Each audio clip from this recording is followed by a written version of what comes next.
Thanks, Luke. Thanks, everyone, for coming, especially at short notice. So Jesse Hogan will not be available for selection for Sunday's game against North Melbourne at Optus Stadium, while he focuses on his personal management of clinical anxiety. The club has been aware of Jesse's clinical anxiety and has wrapped the appropriate support measures around him and will continue to do so.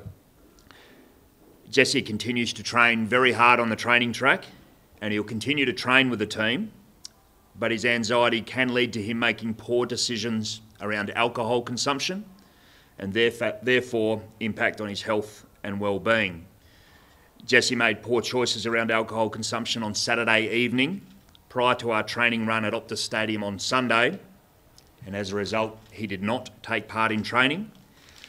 Now, these circumstances have been shared with club leaders and the player leadership group, and the club and our playing group are united in continuing to provide all the necessary ongoing support to Jesse, and we are not putting a time frame on his return to playing.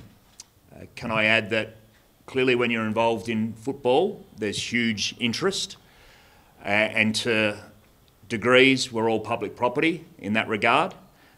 There are going to be some things that I'll be able to share with you, but there's going to be a lot in which case I have to respect Jesse's right to confidentiality and privacy. Having said that, if there's any questions, I'm happy to answer them. What are the rules around drinking alcohol at your club? We'd prefer, the players are very clear, and we prefer that the night before a training session, the players make responsible decisions around what their consumption is. At the appropriate moment, a glass of wine with your partner or your family might be okay if you're not injured. But Jesse made poor decisions with regard to alcohol, and for that reason he will be unavailable this week. Were there any other players involved, or was it just Jesse Hogan on Saturday night? Not to my knowledge, no. There were no other players involved. Billy, when did you know that he suffered clinical anxiety?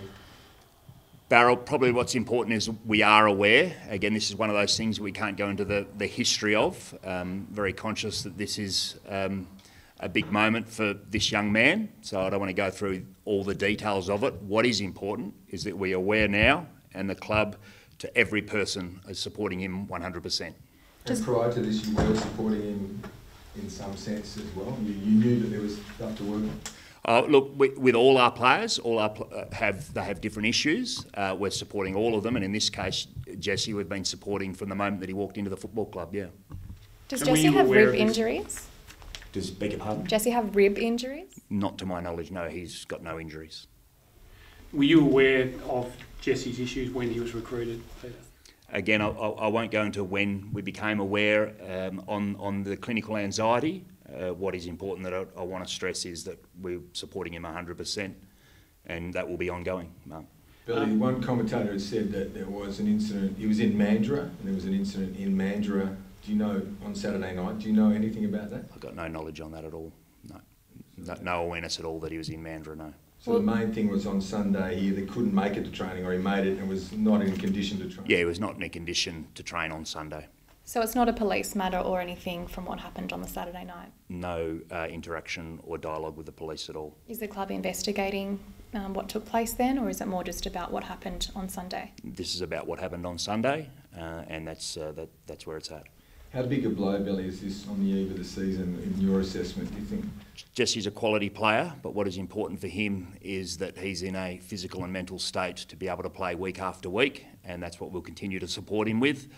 We have depth in our playing list, particularly with the key forwards, and I know the guys will support Jesse first and foremost, but they're excited to take on the Roos on Sunday. What type of support does this entail going forward? Look, I don't want to get into the details of the support. I think that has a right to remain confidential for Jesse. We're adequately resourced. Mental health is a huge issue within football and the community at large, so people can draw their own conclusions as to what sort of support, but it is extensive, it will be ongoing, and we have a genuine care for him. Peter, the club has a checkered record in its recent recruiting of big name recruits and possible solutions to your tall forward positions. You know, Harley Bennell has barely got on the field, Cam McCarthy hasn't delivered much, and now Jesse on top of this. What do you say to your members about having confidence in the club in future to steer the club in the right direction to get them back up the ladder? I'd ask our members to have confidence that we're doing everything possible for Jesse, and we're really confident that very soon he'll be in a physical and mental state to get out there and do his best and show the Fremantle public the reputation that he has in football is well deserved. There's a strong suggestion that player behaviour had a role in Lachie Neale's departure from the club, and that he was concerned about standards being set by players and that they didn't meet the standards that he felt were necessary to get the club back up the ladder. Does the club have a cultural issue and a behavioural issue with this player group, do you think? In my time at the football club, I've been overwhelmingly impressed with the attitude of the playing group, their application and diligence. I'm really excited about the season, and I think our fans have every right to be as well. Did the club need to address anything in the wake of Lachie's departure? Did there need to be a review of standards being set and sort of better standards being set? The players are always eager to set higher standards. We haven't had anything formal in that regard, but the application over this pre-season has been first rate.